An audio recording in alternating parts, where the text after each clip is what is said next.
Bismillahirrahmanirrahim. Assalamualaikum warahmatullahi wabarakatuh. Legenda Maling Kundang adalah sebuah cerita legenda yang paling populer di Indonesia. Legenda ini menceritakan tentang anak yang durhaka terhadap orang tuanya. Bagaimana kisahnya? Tonton video ini hingga selesai. Sebelum kita lanjut, dukung channel ini dengan memberi like, subscribe agar kami lebih semangat lagi membuat konten menarik lainnya. Pada zaman dahulu, ada sebuah cerita di sebuah perkampungan nelayan pantai air manis di daerah Padang, Sumatera Barat. Di sana hiduplah seorang janda bernama Mandeh Rubayah bersama seorang anak laki-lakinya yang bernama Maling Kundang. Meniru gaya amat menyayangi dan memanjakan Maling Kundang. Maling Kundang adalah seorang anak yang rajin dan penurun. Meniru gaya sudah tua, ia hanya mampu bekerja sebagai penjual kue yang mencukupi kebutuhannya bersama anak tunggalnya tersebut. Satu hari Maling jatuh sakit. Sakitnya menimpa amat keras, nyawanya hampir melayang. Akhirnya ia dapat diselamatkan berkat usaha keras ibunya. Setelah sembuh dari sakitnya, ia semakin disayang. Mereka adalah ibu dan anak yang saling menyayangi. Kini Maling sudah dewasa. Ia meminta izin kepada ibunya untuk pergi merantau ke kota karena saat itu sedang ada kapal besar merapat di pantai air manis. "Jangan Maling, ibu takut terjadi sesuatu denganmu di tanah rantau sana. Menetap sajalah di sini, temani ibu," ucap ibunya sedih. Setelah mendengar keinginan Maling yang ingin merantau, "Ibu, tenanglah, tidak akan terjadi apa-apa denganku," kata Maling sambil memegang tangan ibunya. "Ini kesempatan, karena belum tentu setahun sekali ada kapal besar merapat di pantai ini. Aku ingin mengubah nasib kita, Bu. Izinkanlah." "Baiklah, ibu izinkan. Cepat kembali nak, ibu akan selalu menunggumu," kata ibunya sambil menangis. Meski dengan berat hati, akhirnya Mandeh Rubayah mengizinkan anaknya pergi. Kemudian Maling dibekali dengan nasi bungkus daun pisang sebanyak 7 bungkus untuk bekalmu di perjalanan, katanya sambil menyerahkan pada Maling. Setelah itu berangkatlah Maling Kundang ke tanah rantau meninggalkan ibunya sendiri. Hari-hari terus berlalu. Hari yang terasa lambat bagi Meniru Gayah. Setiap pagi dan sore Meniru Gayah memandang ke lautan. "Sudah sampai manakah kamu?" tanyanya dalam hati sambil terus memandang laut.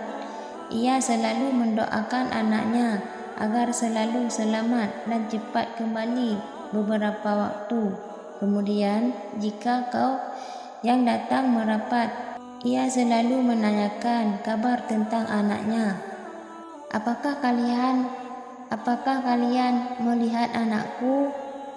Apakah dia baik-baik saja? Kapan dia pulang?" tanya. Namun setiap ia bertanya pada awak kapal atau nahkoda, tidak pernah mendapatkan jawaban. Maling tidak pernah menitipkan barang atau pesan apapun kepada ibunya.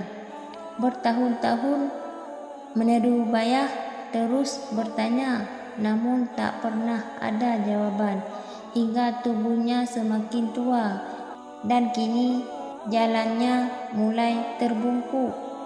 Pada suatu hari Mandeh Rubayah mendapatkan kabar dari nahkoda dulu yang membawa Maling. Nahkoda itu memberi kabar bahagia pada Mandeh Rubayah. Mandeh Tahukah kau anakmu kini telah menikah dengan gadis cantik, putri seorang bangsawan yang sangat kaya raya? Ucapnya. Saat itu melintas, cepatlah pulang nak. Ibu sudah tua, Mading kapan kau pulang? Rintinya pilu setiap malam. Kemudian suatu hari yang cerah, dari kejauhan tampak sebuah kapal yang megah dan indah berlayar menuju pantai. Orang kampung pun berkumpul. Mereka mengira kapal itu milik seorang sultan atau seorang pangeran. Mereka menyambutnya dengan gembira. Mandeh Rubiah amat gembira mendengar hal itu. Ia selalu berdoa agar anaknya selamat dan segera kembali menjenguknya. Sinar keceriaan mulai menghampirinya kembali, namun hingga berbulan-bulan semenjak ia menerima kabar maling dari nahkoda itu, melintas kunjung kembali untuk menengoknya. Ketika kapal itu mulai merapat, terlihat sepasang anak muda berdiri dari anjungan. Pakaian mereka berkilauan terkena sinar matahari. Wajah mereka cerah dihiasi senyum karena bahagia disambut dengan meriah. Mandeh Rubiah juga ikut berdesakan mendekati kapal. Jantungnya berdebar keras saat melihat lelaki muda yang berada di kapal itu. Ia sangat yakin sekali bahwa lelaki muda itu adalah anaknya, Malin Kundang.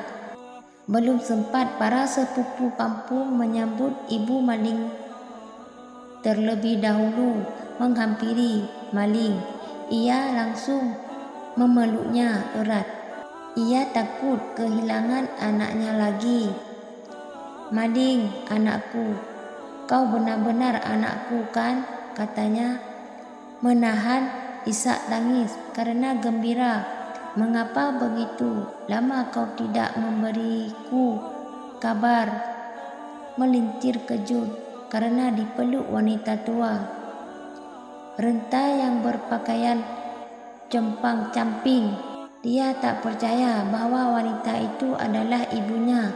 Sebelum dia sempat berbicara, istrinya yang cantik itu meludah sambil berkata, "Wanita jelek, inikah ibumu? Mengapa dahulu kau bohong padaku?"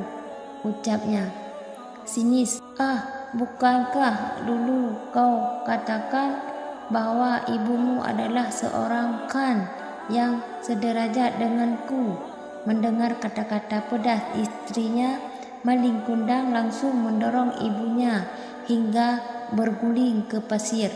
"Wanita gila, aku bukanlah anakmu," ucapnya kasar. Mandeh Rubiah tidak percaya akan perilaku anaknya. Ia jatuh terduduk sambil berkata, Maling, anakku, aku ini ibu. Mengapa kau seperti inilah?" Maling Kundang tidak mempedulikan perkataan ibunya. Dia tidak akan mengakui ibunya.